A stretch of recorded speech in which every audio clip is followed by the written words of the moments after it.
he is. I wanted to race him, but I decided not to do it. Your message to Vladimir Putin after your meeting with Vladimir Zelensky, and how did that meeting go? I think the meeting went well. We'll see what happens over the next few days. We'll probably learn a lot. I was very disappointed that missiles were flying by Russia, but that missiles were flying. Very disappointing. We'll see how it goes. On the Iran situation, I think we're doing very well. I think a deal's going to be made there. That's going to happen. Pretty sure it's going to happen.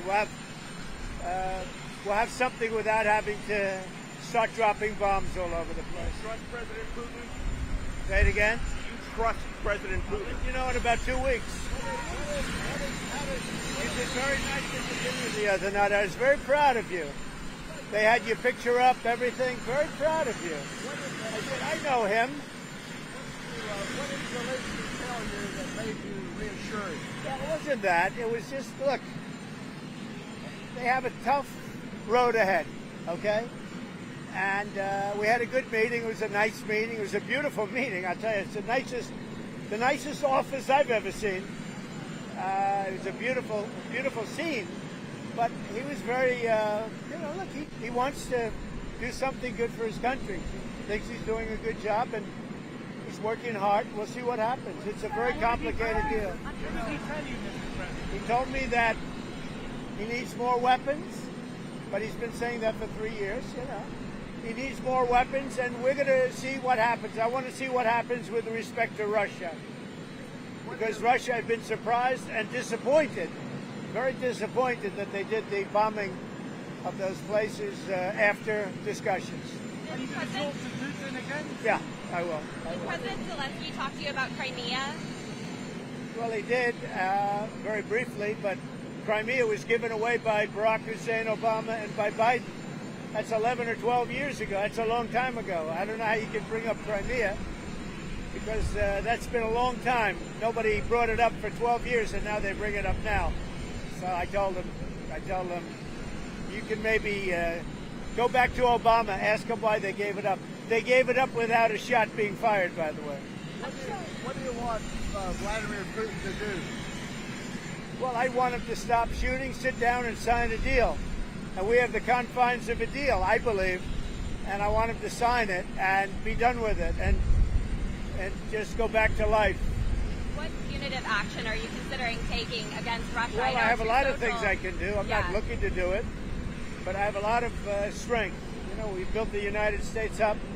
I think we're more respected now as a country maybe than ever before. There's no more games.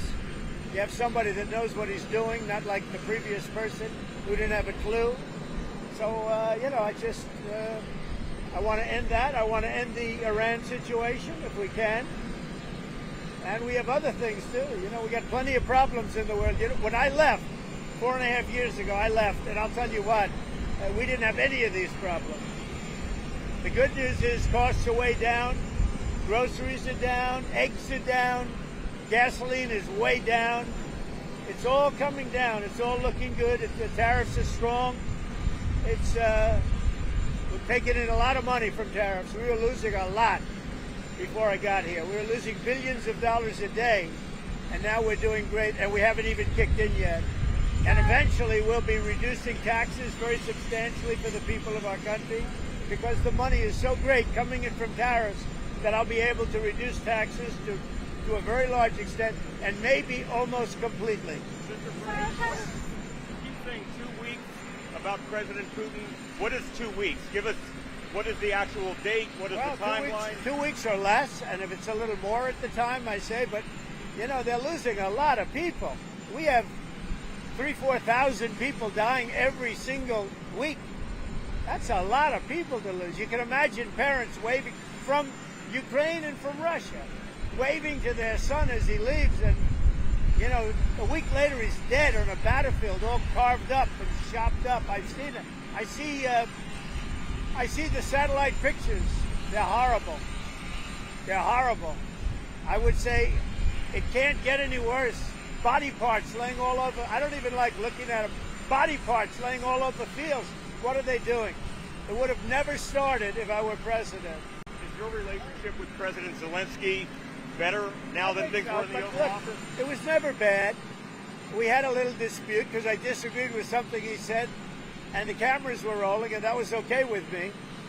But we had a dispute. But look, he's in a tough situation, a very tough situation. He's fighting a much bigger force, much bigger, and that force has not been very distinguished. You know, it's been a lot tougher than they thought, but it helped them when we gave them $350 billion worth of weapons or cash. Is Zelensky ready to give up Crimea, do you think, Mr. President? Oh, I think so, yeah. Look, Crimea was 12 years ago. That was President Obama. They gave it up without a shot being fired. So don't talk to me about Crimea. Talk to Obama and Biden about Crimea. I was just wondering what Zelensky thought And about remember, it. this is Biden's war. This isn't Trump's war. I came in to try and solve a problem. And the problem is so many people are being killed. By the way, Saquon, what a great guy. Sir, can I ask? You see the conditioning. His conditioning's pretty good. Better than you, better than me. Sir, can I ask? Did you have a reaction to Virginia Guthrie's suicide? Do you have a reaction to Virginia Guthrie's suicide in Australia? Well, it's a very sad situation, the whole thing. That whole situation is very sad, her and others. And so certainly that's a horrible thing, horrible. Mr. President, one more on Zelensky. You know, the last meeting you had was pretty rough. Did you sense a different attitude now? And if so, I why? do, I see it. I see him as calmer. I think he understands the picture. And I think he wants to make a deal. I don't know if he wanted to make a deal. I think he wants to make a deal. Thank you, sir. Thank you. Good job. Did you talk to him about tariffs yesterday? Did any foreign leaders approach you and ask for... I did, and you probably saw. I think every foreign leader approached me and said hello, and a lot of good relationships. And we're going to be taking in a tremendous amount of money. We're going to be taking in a lot of jobs, a lot of plants and factories. They're already coming. I mean, you see it. And we're going to make a lot of money, and we're going to cut taxes for the people of this country. It'll take a little while before we do that, but we're going to be cutting taxes, and it's possible we'll do a complete tax cut because I think the tariffs will be enough to cut all of the income tax. Now, we have a lot of debt that's been left to us, you know, unfortunately over many years. We'll take care of that, but the tariffs, if people only understood the tariffs, we're going to be giving people of this country a tremendous tax cut. And we're going to start with people making less than $200,000 a year. Is there any movement on China, Mr. President? China said you A have little bit. Look, a little bit. They want to make a deal, obviously. Right now, they're not doing business with us. You know, people talk about going cold turkey with China, meaning just forget about it. We were losing hundreds of billions of dollars a year with China, and now they're not doing any business with us, you know, not because of them, because of me. Because at 145%, you can't do business. But something's going to happen that's going to be positive. Did you and the First Lady have a nice birthday dinner on the We had a great dinner. She's a great First Lady. People loved her. And the funeral was beautiful. It was a beautiful funeral. As funerals go, it was a beautiful funeral.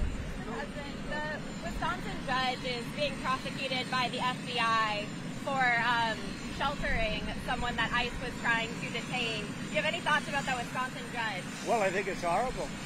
I think the whole thing is horrible with judges, with what's going on, and they shouldn't be doing that. That's very dangerous territory. And we have to be able to do what I ran on. I ran on a campaign of taking criminals out of our country, murderers, drug dealers, people that are insane, moved out of insane asylums and mental institutions. These are insane people. And I won on the fact that we're going to be doing this. We have to be allowed to do it. Otherwise, we're not going to have a country any longer. Thank you very much. Thank you.